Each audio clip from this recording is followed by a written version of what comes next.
Yes, people, we're back. It is time. It's time for some Saturday Fuzz Night. Shut up, playback. There we go. Anyways, we're going to be discussing a load of shit tonight and good shit. It's good shit. We like this shit. We like the good shit. It's transfer stories, and my oh my oh my, we have got our plate full.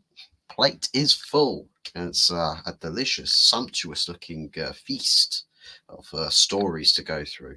Um, and I am hoping that is a very common theme uh, going throughout the summer, that we are making, very forward advances on, transfer speculation, rather than it being just solely stories and media spin, plate spin, even leak spins, and the whole lot, all the spins you can think of in the world. But we are back, and it's going to be an interesting one. It's going to be an interesting one. It's been quite a while since I've done the streams or uploads on this channel. I know that I did the good, the bad, and the ugly on the Wednesday, and there wasn't the Sunday night takeaway show, unfortunately, sadly. But hopefully, as long as Tony is feeling up to it, early doors football TV, go show him some love. As long as he's feeling better, and maybe we will have another showing of the Sunday night takeaway show tomorrow night. Hopefully that will be going ahead. If not, then sad times again. But nonetheless, what can you do? Then again, I do say that it is technically speaking a Euros night, so it's probably not going to happen per se at that time. Maybe Monday. Might happen Monday. But anyways, without further ado, let's jump into things. So probably the hottest story of the press. Big ups to Anfield Uncle Rods. Big up, bro. Have a great show. Will do. Will do. Good to see you, man. Whichever centre back you sign, I hope they are awful. Don't you worry, Jaminha. Don't worry. Don't you worry. Maybe they do. Maybe they are awful. Maybe we do go out and spend like £80 million on the next Harry Maguire. Yeah, who knows? But speaking of English centre backs, hot off the press, the hottest transfer story with Man United at the moment is Jared Branthwaite. Jared Branthwaite. Now, skepticism does sort of cloud the scene at the moment. And skepticism is that Everton are asking for some big money. Now, what is big money? They're calling for £70 million at the bare minimum. Now, anybody with a head screwed on the right way round on their shoulders would know 70 million for Jared Branthwaite is absolutely ludicrous. Ludicrous money. Silly money. Stupid money. Money Man United do not have to go spending that amount on one single player. We need to be we need to be sharing spreading the pool of cash around a little bit more. We've got more players to sign, more players, but also the sales have got to happen as well, and we'll cover some of those sales. Hopefully should be happening very soon. Also, big ups to Mama Flossie. Good to see you. Hope all is well with you. Um, Hope you're enjoying the Euros as well. I mean, so far, so good for entertainment value with the Euros. The Germans have turned up. Um, Switzerland battering Hungary, Spain battering Croatia.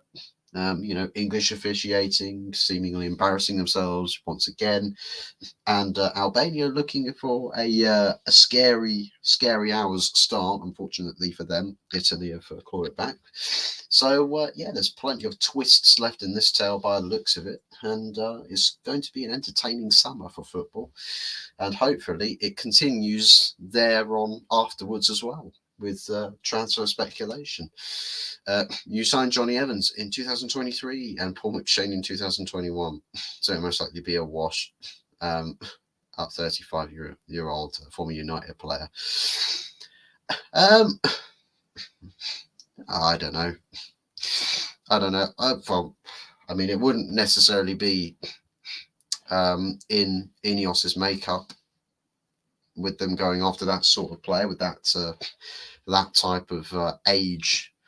Well, for anybody at that age, unless it's going to be the greatest player of all time, there's not really much value in signing a 35-year-old to be a fixture in the first team. And that's essentially what the focus has got to be. Try and sign all the targets you can that become fixtures in the first team. That's a start for us next season. Now, whether we can do that efficiently and effectively whilst moving some of those more washed first team starters out the door, then establish some good rotation in the market, get some good value, and some good quality. Mate, I think we'll be in a good position. Whether it means that we'll progressively get close to winning trophies or compete for anything, it's still yet to be seen. But it's pushing in the right direction, and it should be the start of how you mean to go on. But Jared Branthwaite.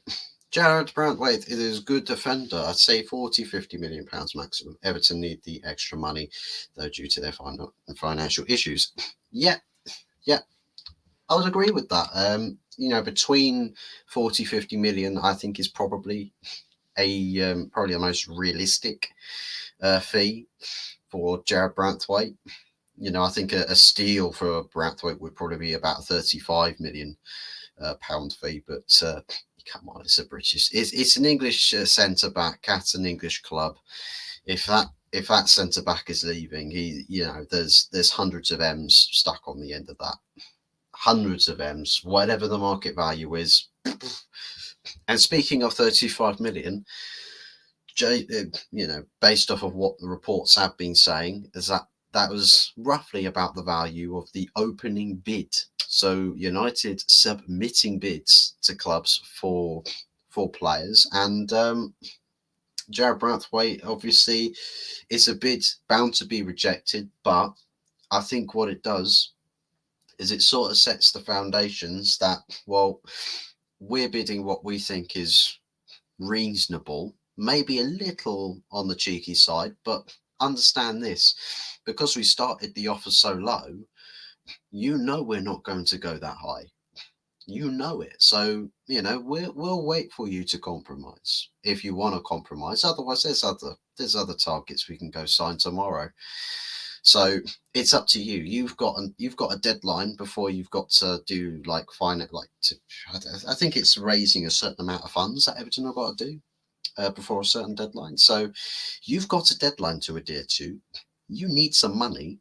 We can offer you some money. We can help you out with that little debacle you're in, Everton.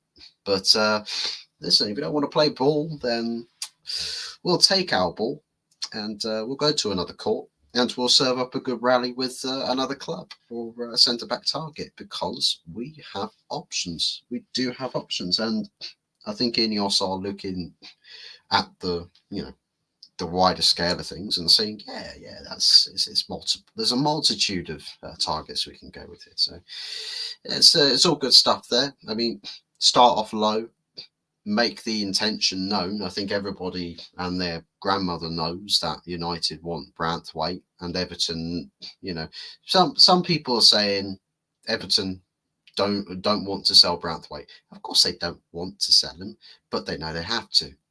They have to. They know they have to. Their arms are tied. Their bank balance is tied. They need money. They need some cash injection from somewhere. And Jared Branthwaite, a sale for him is probably the most likeliest way to getting cash in fast. But 70 million. United have made it very, very clear we are not touching that. We're not even going near it. You can either lower that asking price significantly, not just a little bit, we're talking significantly. Now, let's not beat around the bush. The old regime, and this is what I know, the old regime would look at that Branthwaite deal and think, well, he's a player we really, really want, so we'll pay 70 million. They're not, well, actually, they'll try lowballing it, right? They'll try lowballing it, but then eventually, gradually, we'll see that the bid sort of going up a bit, and eventually will end up hitting the asking price for Everton. But with Ineos, by the looks of it, it's, well, we got options. There's alternative targets we can go and sign. You know, we've sold you our starting point, so you either play ball with us or we're gone. And you know, there's no time to waste. There's no time to waste. You've got no time to waste. We've got no time to waste. How about we just sit down and you know, let's be reasonable with this. Maybe there will be a follow-up offer. Should there be a bit of a compromise from Everton, and that they communicate what the compromise is? Because if they say, yeah, okay, fine, we'll lower the bid slightly, or we'll lower the asking price slightly, that may decide, like, we probably may actually see or detect essentially what the stance from Everton is, based off of what Man United do with the bid. So they either end the interest entirely, which means that Everton have rebuked it and said, we are not moving, forget about it. And United go, okay, fine, cool. Enjoy administration. Enjoy administration. Alternatively, Man United stick in a second bid that's a lot closer to what Everton may have compromised on, and said, okay, well, fine, we'll accept something in this region. And United go very, very close to that region. And, you know, you see the deal progressing that way, or negotiations ongoing. So it just really depends on what noise comes out from Manchester United. You know, what is their next move on the Jarrad Branthwaite transfer story? So hopefully it's one that has a quick resolve to it, but one that, you know, it puts a bit of respect with Man United, because one thing we can't afford to have happen, as I've said already, is being fleeced, you know, being taken for mugs and being, you know, absolutely clowned on in the negotiation rooms / boardroom meetings. You know, we've got to be, you know, we've got to have a bit of respect. We've got to have a bit of respect, and, you know, whoever it is, I think it's probably Jason Wilcox there for this summer at the very least, sorting things out on that front, you know. And if he's able to bring the likes of Jarrad Branthwaite in for a good fee, then, you know, I think it's a good start. It's a good start, definitely. And I don't doubt for a second, Jarrad Branthwaite, good signing, Premier League proven, you know, good athleticism, good bit of pace in him. And yeah, just a very well calculated centre back, and ultimately would end up being a good signing. Serbia on top. Serbia is going to be on top of a pike, an English pike, by the end of the match tomorrow. That's the only thing they're going to be on top of. So yeah, but yeah, shout outs to Serbia, by the way. You know, Nemanja Vidic came from there. You know, won a Champions League with us, and multiple Premier League titles. Yeah, it is a good signing. It was a good signing, that bloke. It was a good player, that bloke. Whose idea was it that the biggest sports club on the planet somehow decided it was a good idea that to sign Paul McShane in 2021? He'd been haunting and plaguing the sport for the past 15 years. I don't know. I don't know. I don't even, to be honest, I don't even know.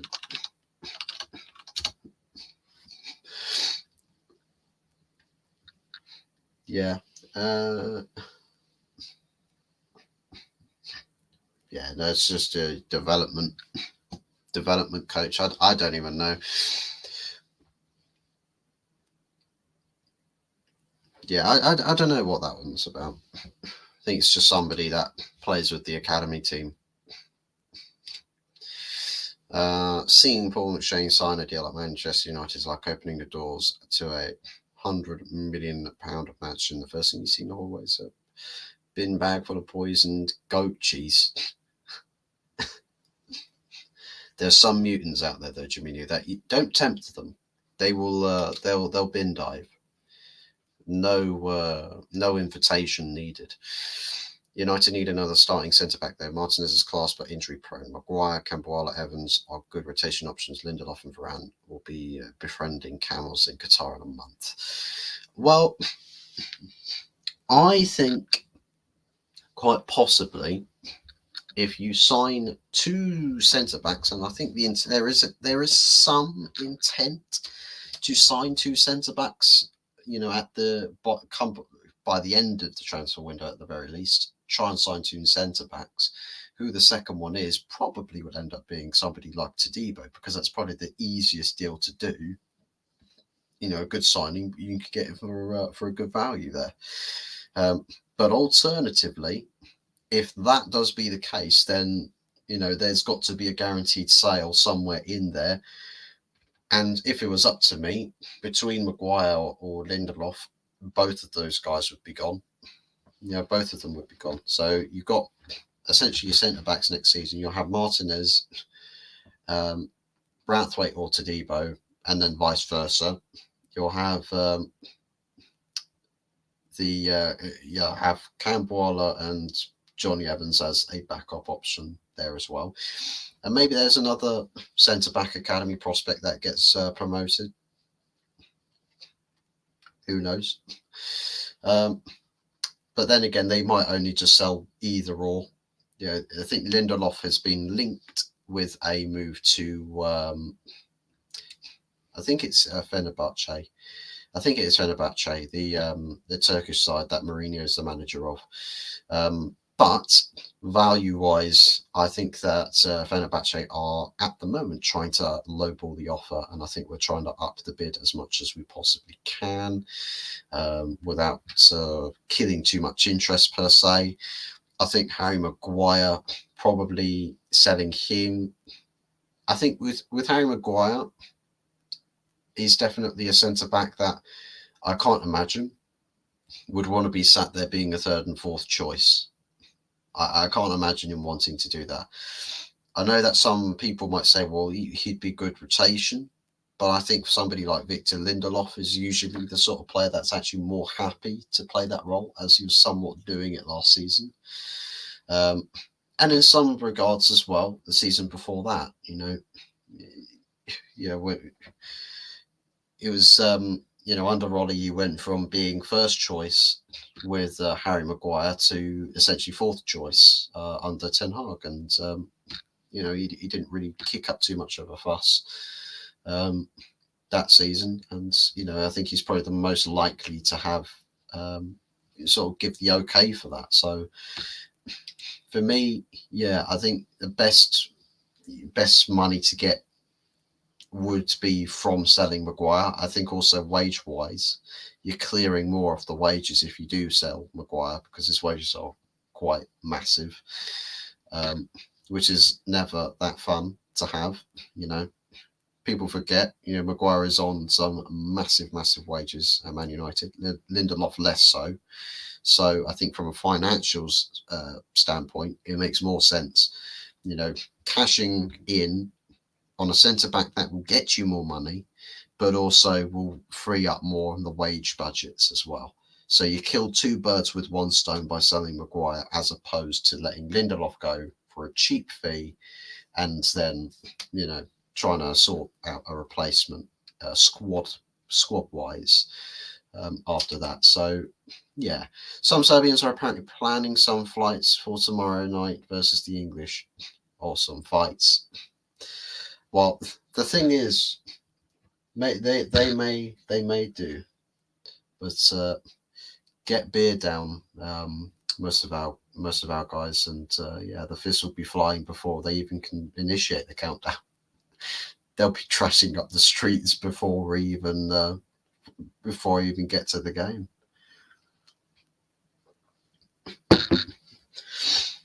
It's like I read somewhere that they're sticking alcohol caps on things, like saying, "Oh, you can't drink X amount of alcohol before this game." Like, mate, I don't know. I don't know with these people. I know McShane was certainly some sort of coach, but if he's coaching your academy, that would be shocked to see players coming out of it. No, cycle. Well, I mean, you say that. He went in 2021, right? He joined 2021. Kobe Mainoo's come out of the academy a couple of years later. Maybe he's absolutely, it's a war crime him playing football. However, maybe coaching it, he might be just like sort of like the blessing in disguise. It's like Jose Mourinho's playing career. He might be one of the worst Portuguese footballers of all time. Stick him in a more coaching, position, and maybe he's really polishing things up there. You never. Bin bag for the poison goat cheese was a random one. Sorry. Look, I just think that there are people out there that will adore a bin bag full of poisoned goat cheese. There's some weird ones out there, 100% weird ones. But anyways, Jared Brathwaite. That is so we've covered essentially the meat of that story. So of course Everton refused the initial bid, so about 35 million from Manchester United for Jared Brathwaite, and conclusively, after the fact, whatever it is Manchester United do will dictate what the response from Everton is, in terms of the asking price, and we'll see how that story transpires. But speaking of alternatives, a name that has been thrown into the ring, right, is a strange one, but from probably player to manager relation, this makes sense. But again, when we will take this to a more financial side of things, probably biggest issue being more wage contracts, things like that, topics like that. An alternative that's been mentioned here is Matthias de Ligt. Now,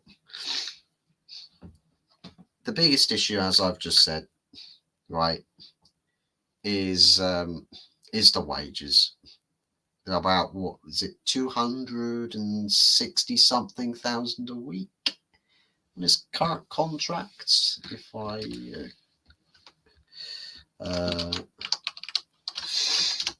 Matthias de Ligt currently at Bayern. Yeah, let me just grab the wages here. I'm pretty sure he is on.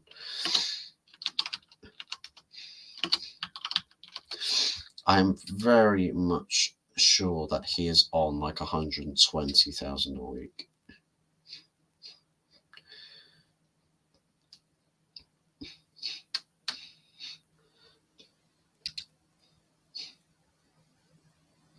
Fucking hell, some of those wages, bro. Some of those wages, Jesus Christ, yeah, £264,000 a week. Mad stuff, absolutely mad stuff. So yeah, that. However, the transfer, well, the fee, the rumored fee they're talking about is what is it? Bloody about 46 million, perhaps, for a transfer fee, which I think fee-wise for a transfer, I'd say is relatively reasonable for Matthias de Ligt, but it is the baggage. It is the monetary baggage that can come with the deal. And given the market alternatives, I think that there may be better options for Man United in the short term to go with first, rather than trying to use De Ligt as like a luxury signing or a big money signing as the band-aid, rather than the better, more more ideal fix. So I think there is things to be looked into with that. Personally, would I go with Matthijs de Ligt? I like the player. I do like the player. I think he's got a good bit of talent to him. I think working with the right centre back partnership as well, you can then get the best out of Matthijs de Ligt. However, beyond that, I think there is probably smarter. I'd probably say a smarter signing in Man United's case for centre back. So for me, I'm not completely against the deal. I'd just say there are some negatives, some glaring negatives about that sort of a signing. Whereas there's also some big positives to come out of it as well. But it is a big risk with some with a big money monetary clause, and it's a case that with a player like that, are you negotiating wage cuts there? I don't think so. I think De Ligt is looking for a pay rise, if anything. So yeah, you're going to have some serious trouble trying to negotiate that, or trying to negate away from increasing wages astronomically. And I think once you do that, you're causing more problems by essentially you're putting out a fire. Meanwhile, then Jimbo over there with a fuel canister is just going to fill it up with petrol. It's just like, guys, watch this. He's just gone and lobbed it onto the fire again. It's just like, what are you doing? We better be putting this shit out. Best to worst: Martinez, Campoala, Evans, Maguire, Varane, Lindelof. Jesus Christ, why is Varane so low down there? Why is Varane so low on that list? It should be Martinez, Varane, pretty much neck and neck. I'll then probably stick Maguire in there, and then I'll probably stick Evans, and then I'll probably stick Campoala. Well, actually, Lindelof will probably go ahead of Campoala, and probably Evans as well. But it's depressing to think that Lindelof earns more in 1 minute than the average postman does in entire. The average postman, yeah, poor postman. Royal Mail will sort it out. Give each and every single one of the postmen Lindelof's wages and just see what they do. Social experiment. Just see what they do with that wage for a solid month and pay them weekly. See how their lives are transformed. I have no idea if that's true or not.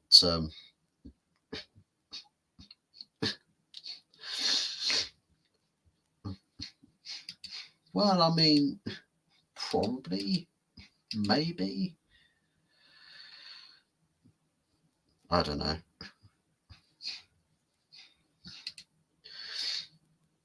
If you think I hate Thierry Henry, Rodri, Declan Rice, or Scott McTominay, then you would think I love them in comparison to McShay.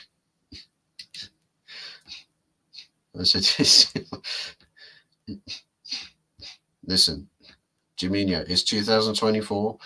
You can go and identify as whatever mythical creature that you want to identify as, yeah? What is it that Piers Morgan wanted to identify as? Some two-spirited penguin. Yeah, that's it. First it was a black lesbian, right? And then it was a two-spirited penguin. It's 2024, Jaminho. Let your imagination run wild. That last one. There he is, Eurofuzz 24, Colfuzz 22, and an almighty parting. Hell yeah. Hope you're well, looking good, buddy. Well, thank you, Eurofuzz 24. The wages.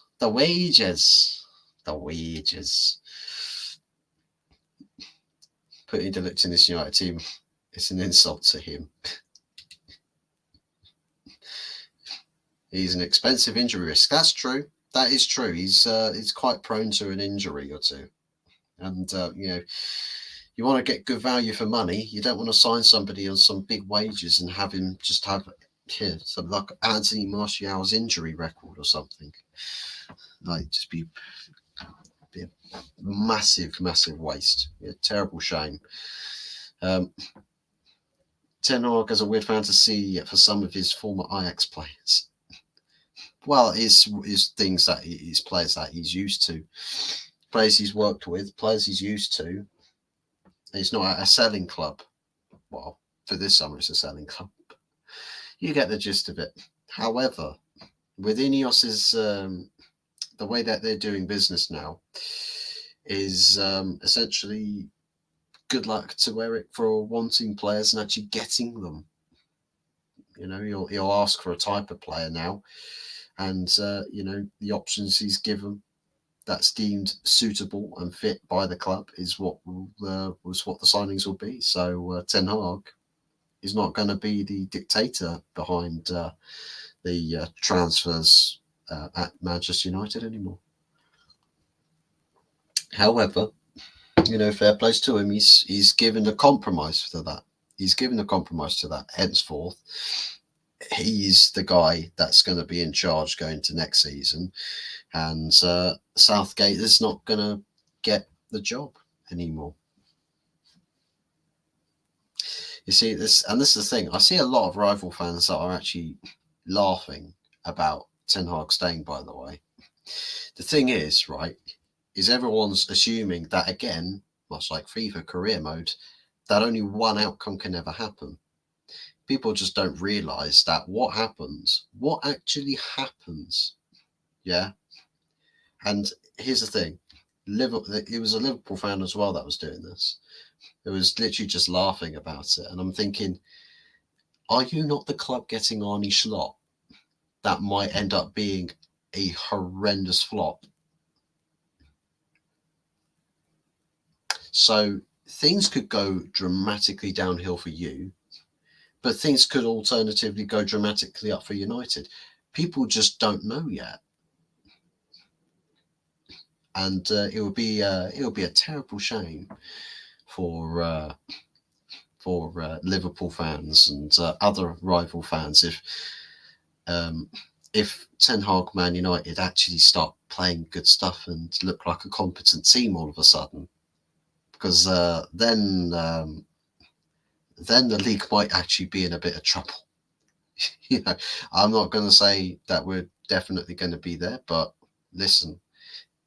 You got to keep an open mind. Stuff like this could happen. Things like this could happen. You never know. Eric Dyer starts ahead of De Ligt for Bayern. That is also true. We should sign Eric Dyer. Yes. Eric Dyer is about as threatening to the opposition attackers as a crippled butterfly would be. But even when he starts ahead of De Ligt, that's not a good sign. Wow. I mean, Eric Dyer against an Arsenal team is actually quite a good centre-back, isn't he? Only when he plays Arsenal. I think Varane has gone a bit dusty this year, to be honest. What's he done other than a good few performances against big teams and play average other than that? Well, individually, he's actually probably the best technically. Like the most technically, it's like what I said. There's, Varane and Martinez, the two different types of centre back that essentially the styles can complement each other. They don't conflict. It's not two of the same centre back trying to do the same job. It's two different types of centre back. One does one job really well, and where his shortcomings, are, your other centre back plugs those gaps, plugs those deficiencies, and then vice versa. And I think Varane, he's not really played with the same centre back partnership for much of the season at all, due to Martinez's injury concerns. So, I think Varane could have had an even better season, like a much better season, had there not been some ridiculous injury crisis. I think some certain players would have had a better season, with how having less of this, 1 week you're on in the team, next week you're on the injury table, the week after that you're on the bench, and then you're back onto the injury table, and then the week after that you're back in the starting lineup. So, it's a bit jumbled up. The fact that Anthony is still on United's payroll, despite being as useful as a squash Jaffa cake, makes no sense to me because where's the money in history? Well, I mean, that's why I think we want Elise. That's why we want Elise, which, by the way, the Elise deal, I think, has gone down the priority list. Now, whether that means that Elise is going to jump ship from Palace to another club, I don't know. But at the same time, he might just say, well, look, I understand I might not be high up on the priority list, but you are a club I want to go to. So I will just wait it out. He could legitimately just wait it out. I know there's people saying, oh, the transfer is really close for Elise. But it might not be the case that he actually jumps ship straight away. You might leave it till late in the summer. So it's definitely one to watch this space with. And dependent on how we go about doing the business in the summer, it could end up being a case where we just don't really have, after the fact with selling lots of players and signing lots of players, that, by the time we get around to the extras, that we just don't have the money to sign Elise in that position, or we just don't have the allowance to do it, So it's possible, but it would be nice to have. I think it's also the fact that we can have him for a fixed fee. I think is also another, a blessing for Man United, because that means that number doesn't have to move around dependent on what the interest from United is.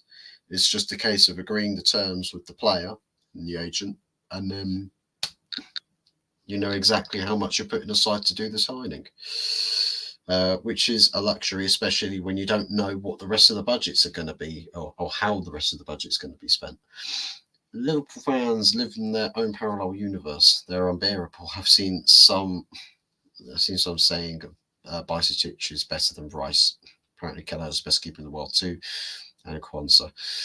It sounds a bit similar to some top gooners, to be fair to you, Jaminio. It does. I think I'll tell you what. I think every club in the world has got some of those fans. Just because someone can hit a 5-yard pass does not mean that they're the best player in the world or best player of all time. But in their minds and in their hearts, you couldn't get better than them for anything. So yeah, it is. It is what it is with that. But you can't help them. You can't help them. I'm seeing here as well, in regards to a striker target, which is another priority position, supposedly by the board standards, that Manchester United continue work and due diligence on Brentford striker Ivan Toney. Sources say that Ten Hag is keen on the player and likes him. And how's this for a follow-up, Jaminio? How's this for a follow-up with Ivan Toney? Now, let me know in the chat if you would sign Ivan Toney to Arsenal, and then make due on this line here, supposedly that Arsenal did some checks on Ivan Toney, and they have understood to have some reservations on his character.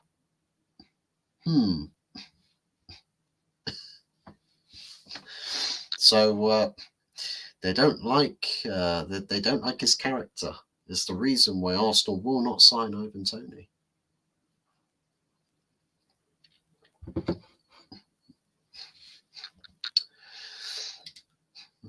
The sad thing is that Liverpool fans genuinely 100% believe everything they say, and the amount of annoying Liverpool fans is 20 times the amount of annoying fans of other clubs. Would Ten Hag be able to manage someone like Tony? Is what I'm thinking. He wasn't able to manage Cristiano Ronaldo. Yeah, but Cristiano Ronaldo is literally one of the biggest brands on the planet. like, like in most walks of life, Ronaldo walks into a room with some of the most highly astute figureheads in football, and they all shut up and listen to him. I don't think anybody is going to see Tony walk into a room and go, oh, "It's Tony." I mean, maybe they'll do that if it's Betfred, for example, but not in not in places like FIFA or UEFA or big institutions like that. I would personally sign him, but he wouldn't be my first choice striker signing. Okay. Yeah, but Ten Hag couldn't manage him. Is my point. Well, Ten Hag couldn't manage him, but no one really could, to be fair. I mean, he sort of manages himself. With in Ronaldo's case, he manages himself anyway. So I mean, the last time he was ever really managed was at Real Madrid. He sort of became his own manager when he went to Juve, and then he carried the same thing into United. Oli was out of his depth at that point, and Ronaldo could just tell that. He was just like, yeah, this guy ain't it. He just isn't it. Ranić, no, don't, didn't even warrant any respect. Ten Hag came in and disciplinarian and had his own way of wanting to do things, and Ronaldo just wasn't on the same page as him. So that was always going to happen. But I think with Ivan Toney, it's a case that he'd want to go, and if he wants to go, he understands what he's going to have to do with this manager, right? If he, to me, I would. It's like with the Sancho mindset, if you know what I mean. It's like, because for somebody like that, being a disciplinarian, if it's a character with a manager that a player doesn't like, surely that player wouldn't seek the move to that sort of a club. Because Ivan Toney, he's got socials, he's got connections in football. He will know, especially considering he's an English player as well. The other English players will have spoken to him, and no doubt in my mind that word would have travelled fast, about how Ten Hag manages things. And if it is the case that Tony doesn't, he doesn't think he'll get along in the Man United camp, then maybe we can say, well, it's probably because Tony just doesn't like the prospect of being coached by Ten Hag. So after that, then you'd say, well, okay, then so what are the alternatives here? What are the other players that you go for? In Tony's case, if he does still want to go, well, actually, I do really want to move to Man United because I think it would be a step up for my career, and I want to represent, and I just think that there wouldn't be a player, especially with the case of Ineos being there as well. I just wouldn't think that Tony would, if it was that dynamic, that Ten Hag wouldn't be able to manage an Ivan Toney with his character, with background checks. I mean, it'll be a failing in right the way across the board, on Tony's side, on Ten Hag's side, on Ineos' side, right the way across the board would be a complete and utter failure if Tony and Ten Hag are not on the same page if Tony makes a jump to Man United, because Ineos would have had to have known about it. They would have had to have known about it. So then it would be just a big and complete and utter failure on everybody's part in those regards. So, and Ronaldo is a cheat. Well, most players in the modern game are cheats, to be fair, though. See what else we've got going on here as well. Talks about Juve very, very much in the advanced stages of doing a deal for Mason Greenwood. Talks about it being a deal worth up to £40 million with add-ons, which is supposedly quite close to what the Man United valuation on the player is, or what the asking price for Greenwood is. That supposedly Valencia have also forwarded an offer, and Greenwood does prefer the move to Spain, given that that he was happy with his loan spell at Getafe. So, for me, it's just whichever gets you the best money, but ultimately the one that is most likely to, just whichever deal gets Man United the best money for me is just what we have to go with. There's nothing else to it more than that, to be honest. So yeah, and then beyond that, it's just hopefully Greenwood opts to pick the club that has the best value offer for him. So Ronaldo decided to hit Dara O'Shea with a vicious uppercut, then scored 2 late goals. One of them was in the minute and a half overtime, and constantly making bad tackles.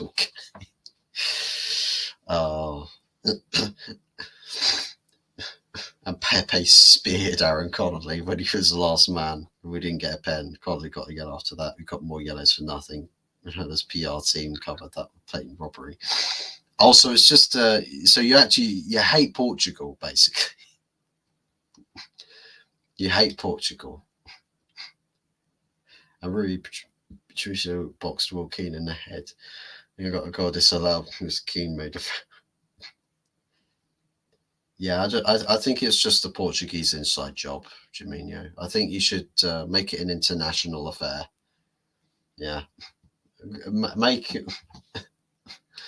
an international issue. Pull them up on it. Pull them up on it.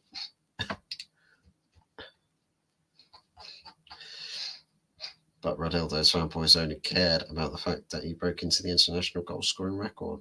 No one except Ireland cared about.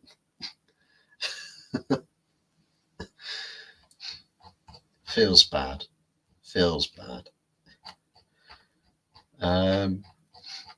we've got some news. Oh, also, yes. Let's talk about a bit of money. A bit of money has been spent on Manchester United Football Club, and for the first time in a very, very long time, about £50 million has been put into the club. And where has this money gone? Where has £50 million gone to in Manchester United Football Club? Well, where it's gone is into a project that will be starting. They said it's pending. The work will begin next week. Training ground renovations. Renovations. £50 million makeover at Carrington Training Ground, which, £50 million in football, in the grander scheme of things, is, not a huge amount of money. When it comes to club infrastructure like a training ground, £50 million is actually quite a lot. It's a lot of money. That is a lot of money. And that's going into modernising Carrington Training Ground, which I am excited about.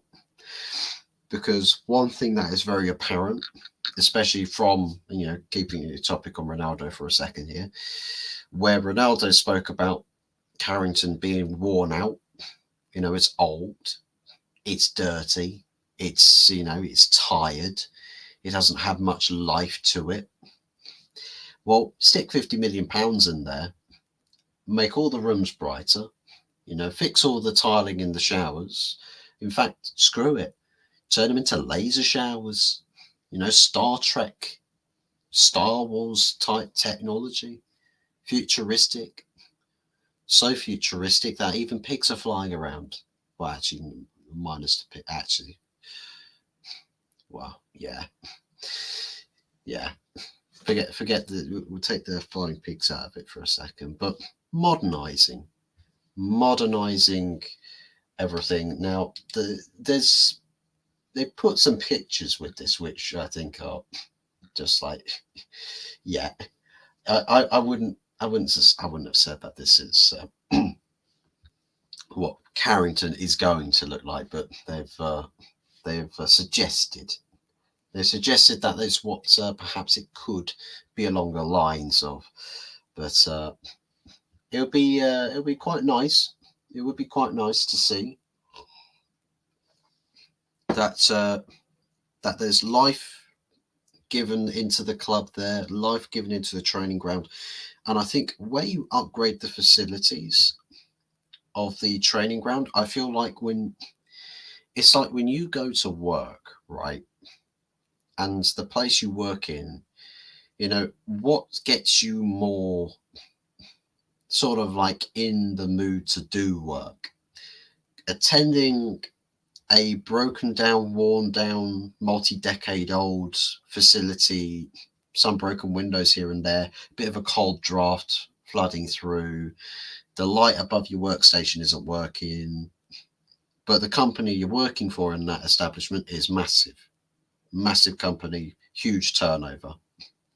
Or a nice, warm, luxurious office space, futuristic chairs that give you massages whilst you're working, a coffee machine robot that brings you your beverages according times throughout the day. The windows are double glazing, the air conditioning unit is absolutely state of the art, and it absolutely moderates the room temperatures to pure perfection in your area of the office. And hey, maybe the most attractive looking celebrity woman out there is your office manager, right? And she has got no problems, right, with you sort of relaxing a bit. She's not like the manager that's always on your case. I think I know which one I prefer going to work in. The one with the broken window. No. But you get my point. With the facilities being up to date, upgraded, proper top tier, I think there's a lot more people that are going to go to work at Carrington feeling like, man, this place looks clean. This place looks sick. I'm proud to work here. When people come for tours at the training ground, they're going to see this brand spanking new Carrington training ground. Bro, like, I'm proud to work here. I'm proud to show this off to people. Like, you do get that sort of giddiness about it. It's like house renovations. You work on a house extension, brand spanking new, and you're so proud to show it off to everybody. You're just like, look at this, look at what I built. It's amazing, isn't it? You don't like it? Well, fuck you. Well, you get the gist of it, right? Essentially, that's how it will go. As for Greenwood, like you mentioned, the sooner he gets put behind bars, whichever club he signs for should be having serious investigations into money laundering schemes. Now, 50 million could get used to pay Paul McShane or Scott McShane's Christmas bonus. Don't even get me started on the incentivized contracts, because trust me, some of those bonuses, like, I'll tell you what, right? the bonuses given to contracts across a year, like a yearly time frame for the whole squad, incentive wise, probably does equate to about 50 million, just solely on wage incentives with the current squad. I'm not being funny. That's probably where it sits. Realistic number. And that is tragic for wages. I insult McTominay so much that when I type MC after Scott, it instantly autocorrects to McShy. Where do you want to go to have lunch, guys? I want to go McDonald's. I want to go McDonald's. Right, okay. Let me type that into the search bar. McDonald's. McShy? What do you mean McShy? I don't want McDonald's. You want McShy? No, I want McDonald's. Big Mac. Big Mac. What does a McShy Big Mac look like? Tell us what it looks like, Jimmy. Yeah. Tell us. So, just a quick one as well with the talk of the Carrington renovations. So just a quick word on that one there. So Manchester United will commence work to modernise the men's first team building at Carrington Training Complex next week, with a focus of creating a high-performance collaborative environment for players and staff. The £50 million project will result in all areas of the building being refurbished to deliver a world-class footballing facility with positive culture to support future success. And a follow-up on that one is words from SJR. Co-owner Manchester United said, "We want to create a world-class environment for our teams to win. When we conducted a thorough review of Carrington training facilities and met with our men's first team players, it was clear the standards have fallen below some of our peers. This project will ensure Manchester United's training ground is once more renovated to the highest standards. Lord Foster, a fellow Mancunian, has brought some great inspiration to the design in conjunction with the Manchester United team, and we look forward to seeing improvement to the facilities, but most importantly, on the pitch." Fairs. Matteo Darmian still plays for Italy in 2024. I know, it's like a FIFA career thing, where the AI management likes to play absolute bums in the team for some reason. I don't even know.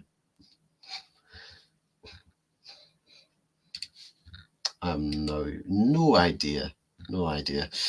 Have you seen that guy on Twitter that said McMuffin was terrible, and then McDonald's replied, but he was on about McShite? I have not seen that, to be fair. I have not seen it or whatsoever. I might have to have a look for that one. Mr. Bajlani, good to see you. Hope you're doing well. Welcome in. Welcome.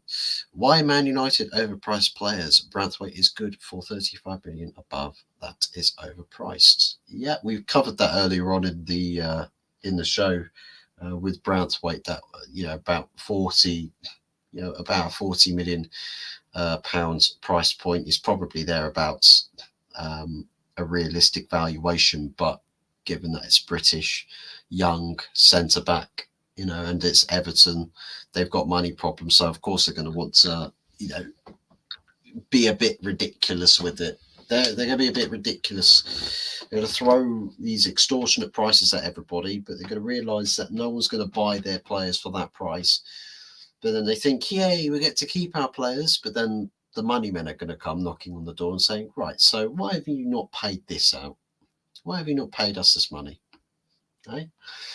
Why have you not secured the funds for this? And then they go realise, well, if we had just sold a couple of those players for realistic prices and just got the money in, we wouldn't be worried about losing the entire squad. Yeah. So, they've got their arms tied. They've got to figure out where they're going to draw the money from, and I think with Manchester United there, I mean, they started essentially, I think, with the initial bid being £35 million.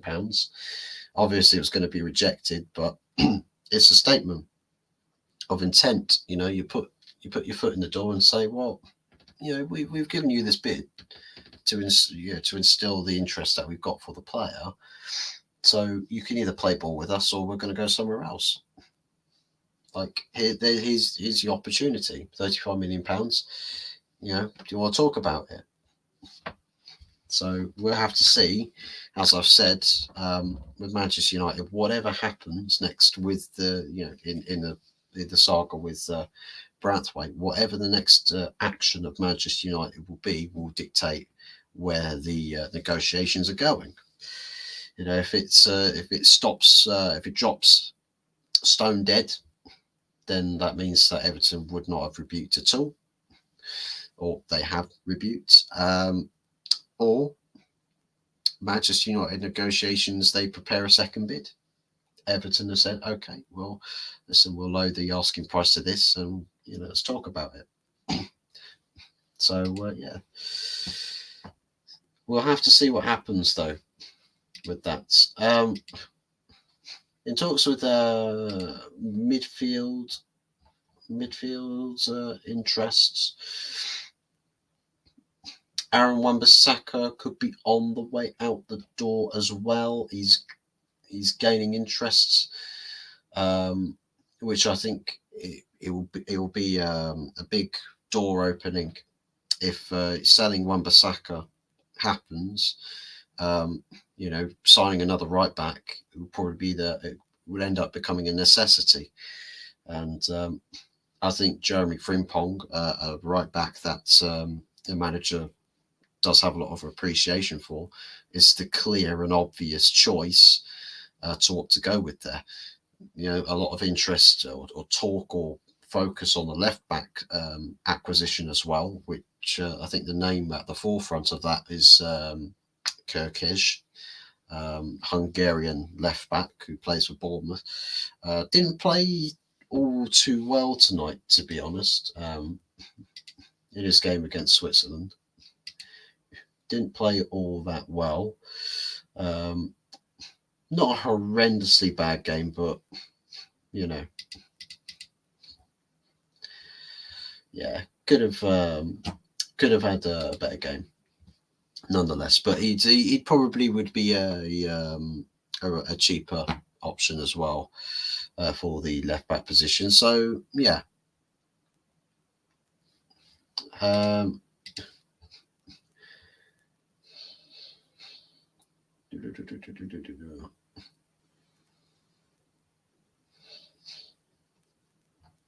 Just having a look there. So I think we are essentially up to date.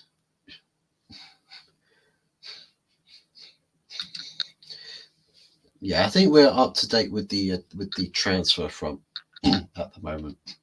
So we'll probably call it a day there for this show. Albania almost 2-2. Tell you what, that'll be a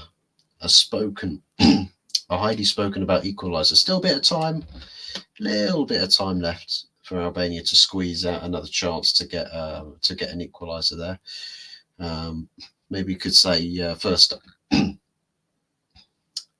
upset of the tournament thus far, if that was to happen. But yeah, I'm sure it's going to continue to be an interesting Euros to watch.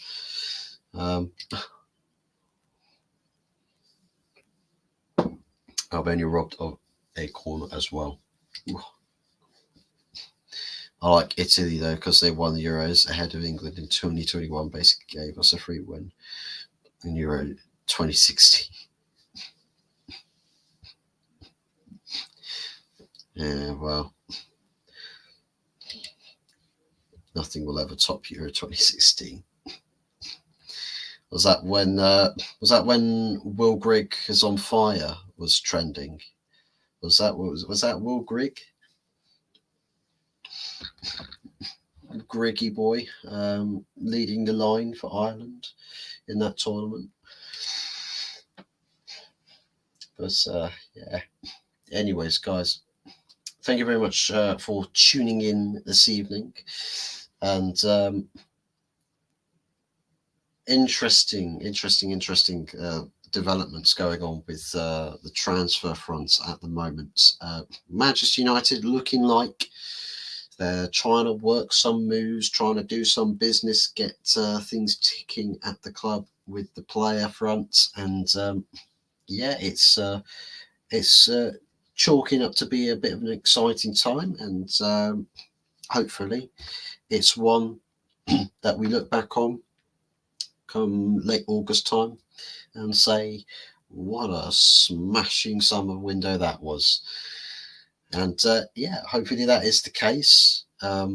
Hopefully everyone else's transfer windows are absolutely abysmal, miserable. Everybody gets all the worst players possible, and they sell all the best players. And, you know, and Arteta gets a lifetime contract extension. You know, but nonetheless, I'm sure it will be a summer filled with all sorts of transfer stories, and perhaps some shocks, because it's like with the Delict news, came out of absolutely nowhere. I think this window has got a telltale sign that there's plenty more where that came from. And maybe we do get some shock signings as well, by the way. We probably will end up getting a couple of targets that end up, coming to the forefront, and to be like, well, I didn't see Man United sign this player. Could be the case for other clubs as well. It's an unprecedented summer transfer window for many clubs. By the way, did you hear about Sarkic, the Millwall goalkeeper? Yes, died to age 26. That is tragic news.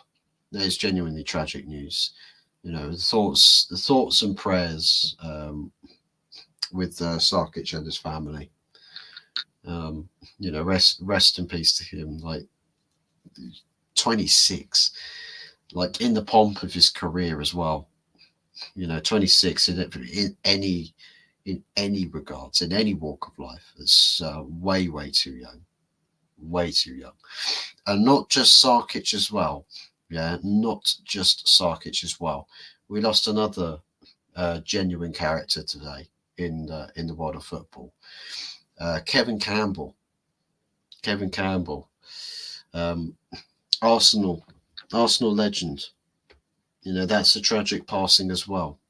It was sad to hear the news that with what happened when he had to go into emergency care, and now it's even more tragic to hear that he's passed away. So thoughts and prayers with the Campbell family also, and well wishes to everybody over those directions. That's that the healing process goes well, because over time it doesn't really get any easier. It really doesn't get any easier. It just you just get stronger with dealing with loss like that. But at the end of the day, we've all got our circles, our friends, our family, and we live and learn together. We go through hard times together. It's all in the circle of life, and better days will be ahead. Better, brighter days, 100% will always be ahead, no matter how painful the present day gets. There's always the brighter, better days ahead. And it can take some time, but it is always coming, no matter what.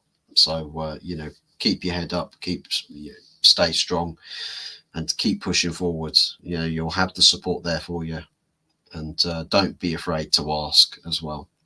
Never be afraid to ask for the support and the help. It doesn't make you any weaker. It's like it's what Uncle Phil said. Fresh Prince of Bel-Air.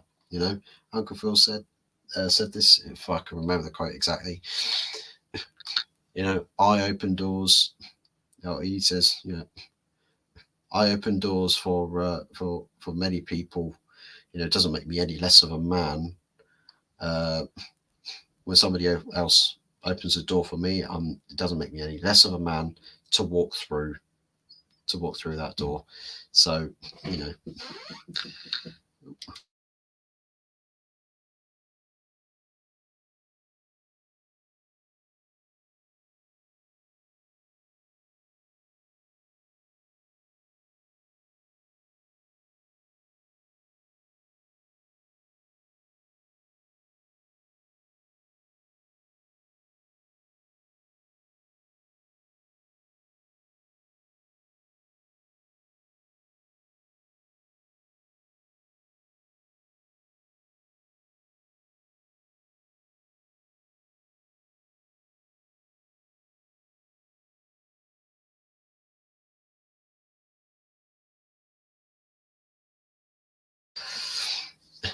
Yeah, sorry about that. That was Mama Fuzz. Mama Fuzz, once again, they've just come back from anniversary dinner. So, yeah, it's happy anniversary to Mama and Papa Fuzz.